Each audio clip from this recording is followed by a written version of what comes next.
Ayan guys, may gagawin naman tayo isang MI na old model. So ang problem nito ay nabasa ng tubig. So susubukan natin kung magagawa natin. Una, titest muna natin. Gagamit lang tayo ng power supply para malaman natin kung grounded siya o hindi. Ayan. Test natin, positive sa negative. Negative sa positive. Ayan, grounded. So mataas yung ground niya. So ibig sabihin pag ganito, kadalasan sa may capacitor. So titignan muna natin kung ano yung maaaring magkaroon ng error. Ayan, nabasa. Ayan, kabilaan nabasa. Ito basa din siya. Ayan. Titingnan natin lahat guys. Huwag agad-agad tayo maglinis-linis hanggat hindi natin nakikita kung saan yung grounded. So ang gagawin natin dito ay titest natin sa power supply kung alin dito ang capacitor ang sunog. Ayan, may basa siya. Ito sa taas may basa din. Ayan. Pero makukuha sa linis to guys kasi ano lang yan, kaunti lang yan. Yung dito, ganun din, sunog din sa may power amplifier. Dito sa baba meron. Ang gagawin natin dito ay i-grinder natin para matanggal yung frame kasi nakatago yung capacitor. Para mabilis natin makita kung ano yung mga sunog-sunog. Ayan. Mamaya lilinisin na lang natin yan. Ngayon, balik tayo dito sa may power amplifier kasi yun yung malaki ang sunog. Ayan. Ito, tatanggalin na lang natin yung pinaka-frame para madali natin makita pag nilagyan natin mamaya ng flux. Ayan. Rosin flux ang gagamitin natin para mapalabas natin yung sira na grounded. O hindi na tayo hindi na tayo gagamit ng thermal scanner. Yung rosin flux na lang para mapalabas kaagad natin. Ito yung mga ginagawa guys pag mga halimbawa walang gamit na thermal scanner. So pwede niyo naman gamitin sa yung rosin flux. Nakikita naman yan. Maliban na lang kung half shorted. Pag half shorted kasi masyado mababa, yun kailangan talaga ng thermal scanner para mabilis natin mapalabas yung sira, madali natin makita. So pag ganito, pag mataas ang grounded, yung rosin flux ang ginagamit ko.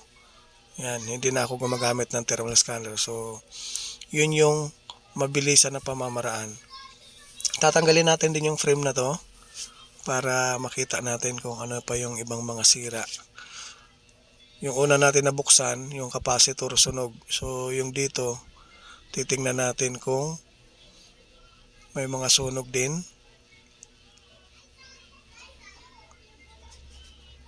Ayan.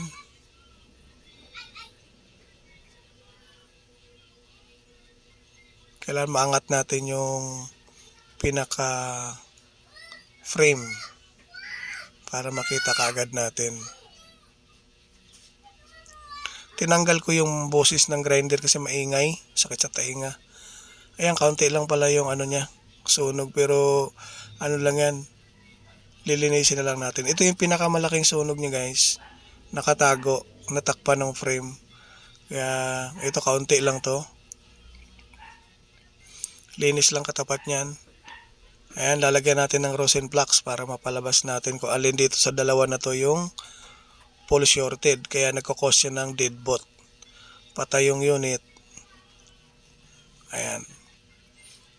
Power supply, positive sa negative. Kung anong una masunog, yun yung tatanggalin natin. Ayan, nasunog yung ibabaw. Ayan. Uulitin natin guys. I-zoom in natin para makita kagad. Ayan, lagyan natin, ayun. Ulitin lang natin to guys para makita natin kung mabilis ba siya masunog. Ayan, nasunog na siya. Nalusaw na yung rosin flux na ginamit natin. Mangyayari, medyo matigas to guys. Tatanggalin na lang natin sa hot air. Ayan matigas. Hot air na lang gagamitin natin para matanggal agad. Yan, matigas talaga. Yan. Hot air na lang para mabilis natin matanggal. Ang gagawin, tatanggalin lang to pero hindi na natin lalapagan ng pamalit. Kasi okay lang naman to na walang capacitor. Ayan, disable na lang natin.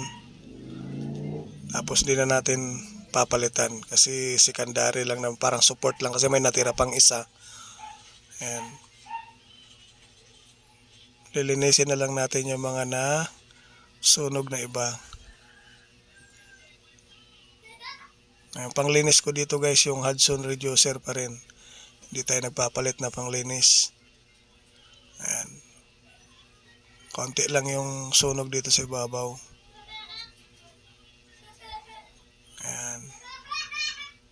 Ayan, titingnan natin ito mamaya-maya. Pag natuyo, titingnan natin kung mapapagana ba natin. Pero titest muna natin sa power supply kung andun pa yung grounded para malaman natin kung yung grounded ay nakakapit pa rin ba doon sa may motherboard kung meron pa rin lumalabas. Ayan, test natin. Positive, negative, wala.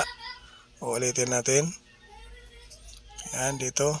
Para makita natin sa power supply. So, tingnan natin kung 0, 0. Ay, 0, 0 siya guys. So, ibig sabihin, normal na. Wala na yung grounded.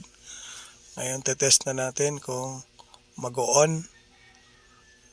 Napakasimple lang nito guys pag mga ganitong sakit, madali lang siya hanapin. So, hindi na natin kailangan ng mamahaling gadget na thermal scanner. Ako meron din naman ako thermal scanner pero pag mga ganitong pole shorted hindi ko na ginagamit. Ginagamit ko lang siya sa mga half shorted. Kasi pag half shorted madali natin ma-identify kaagad kung saan yung pinaka-error niya. So pag mga ganitong pole shorted kahit kapa-kapa lang, Rosenflux lang, malalaman na kaagad. Kung saan lang yung sunog, yun ang lalagyan nyo ng Rosenflux para lalabas kung alin yung grounded. Yan na guys, nag-charge na siya. Kanina hindi nagcha-charge talaga to. Patay na patay. Ayan. At least napagana na natin. So power on, kung mag-on. Ayan. So ganun lang siya kadali guys. Kung sa mga bagong technician, kahit Rosenflux lang muna, okay na yun. Basta may power supply kayo. Hindi naman kailangan na makabibili ka kayo ng mamahaling gadget. Kasi pag hindi masyado pa kaya, tiyaga muna sa maliit, sa mga mababa na price. Sa akin hindi naman ako gumagamit basta-basta ng scanner, basta hindi half shorted. Pero pag full shorted yun, gagamitan ko lang siya ng Rosenflux. Ayun, nag-power on na. So, gumagana na siya. Ganun lang sa kasimple. So, kung bago ka sa channel ko guys, pa-like na lang, pa-subscribe para lagi kayong ma-update sa mga bagong upload natin. Salamat. See you in the next video ulit guys. Thank you.